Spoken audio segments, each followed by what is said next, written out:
Culebra Partners on Water Street in Tampa announced today that it has achieved a 98% increase in top-line revenue between 2021 and 2022.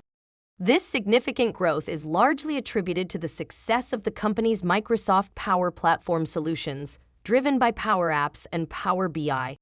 Earlier today, I caught up with Jordan Jimenez, the founder and CEO of Culebra Partners, and he said the company is now reinvesting in research and development to incorporate tools like ChatGPT into the Dataverse through the Power Platform. He said that companies are demanding next-level tools to remove the use of Excel spreadsheets. He discussed with me how there is a transition of IT departments wanting to learn how to build apps for their company. He went on to say, "We are incredibly excited about the future of Culebra Partners. We are driving to become the go-to software company in the greater Tampa Bay area, and we're already working with both domestic and international clients. The Power Platform, and specifically Power Apps, is just getting started, and we are here to build business applications for mobile use in the field and at the office."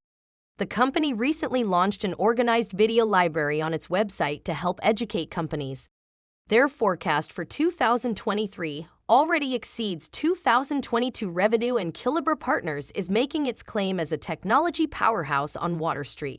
Melissa DuPont signing off for Water Street News in Tampa, Florida.